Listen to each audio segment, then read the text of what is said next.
جی ہمارے ساتھ موجود ہیں روحانی معالج حافظ جی صاحب۔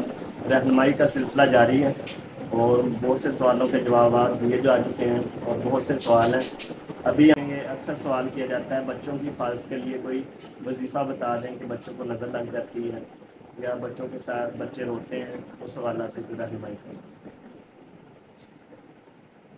الحمدللہ رب العالمین، اللہم صلی علی محمد وعلی آل محمد۔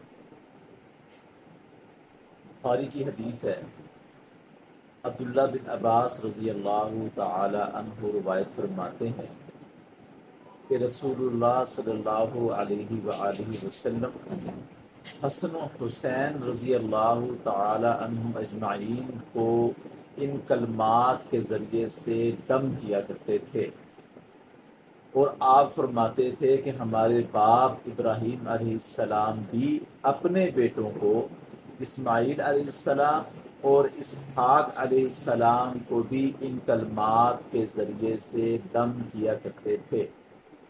انبیاء علیہ السلام دم کر رہے ہیں اپنے بیٹوں کو، اور آج ہماری حالت یہ ہے کہ ہم چاہتے ہی نہیں ہیں کہ ہم قرآن کو پڑھیں یا ہم وظائف کو پڑھیں، ٹھیک ہے نا؟ تو ہمارا عالم کچھ اور ہو چکا ہے کہ ہم چلے گئے ہیں تویز دھاگے کی طرف۔ بس کوئی بھی مسئلہ ہو، بس تویز پہن لیں، دھاگا پہن لیں، ہمارا مسئلہ حل ہو جائے۔ تو مسئلے اس طرح حل نہیں ہوتے۔ وہ کلمات کون سے ہیں کہ جو اللہ کے نبی صلی اللہ علیہ وآلہ وسلم حسن و حسین رضی اللہ تعالی عنہ مجمعین کو پڑھ کر دم کیا کرتے تھے، اور ابراہیم علیہ السلام اپنے بیٹوں کو دم کیا کرتے تھے؟ وہ کلمات یہ ہیں: اعوذ بکلمات اللہ التامہ من کل شیطان وہامہ ومن کل عین لامہ۔ یہ الفاظ ہیں، اور میں اکثر اپنے پیغامات کے اندر میں نے یہ بات کی ہے، عمر بھائی بھی یہ کہتے ہیں کہ ہم بہت سی مہنگی چیزوں کو خرید لیتے ہیں اپنے مقصد کے لیے، فائدے کے لیے، اور جب ہمیں ضرورت پڑتی ہے اپنے مقصد اور فائدے کے لیے کہ ہمیں دعاؤں کی ضرورت پڑتی ہے، تو اس کی طرف پھر ہم نہ کنارہ کشی کرتے ہیں۔ ایک بک ہے جس کی قیمت 100 روپے بھی میرے خیال میں نہیں ہے، حصن المسلم۔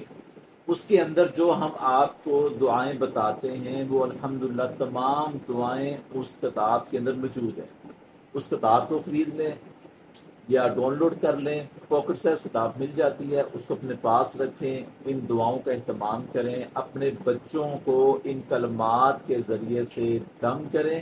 اس سے ہوگا کیا کہ ہم اپنے بچوں کو اللہ کی پناہ میں دے رہے ہیں، شیطان سے بھی، زہریلے کیڑے مکوڑے جانوروں سے بھی، اور اس کے بعد نظر سے بھی، کہ کسی کی حسد کی نظر ہمارے بچوں کو نہ لگ جائے، ٹھیک ہے؟ ان تمام بیماریوں سے ہم اللہ کی پناہ میں اپنے بچوں کو دے رہے ہیں۔ تو ان کلمات کے ذریعے سے اپنے بچوں کو دم کریں۔ اس کے اندر بچوں کا ضد کرنا، رونا، ڈرنا، خوف زدہ ہونا، تعلیم سے دور ہونا، یا کھانے پینے کی چیزوں سے دور ہونا، رات کی نیند کا ڈسٹرب ہونا، کسی بھی قسم کے بچوں کا جو بیماری ہے، کوئی مسئلہ ہے، ان کلمات کے ذریعے سے جب آپ دم کریں گے تو چند دنوں میں ہی انشاءاللہ آپ کا بچہ ٹھیک ہو جائے گا۔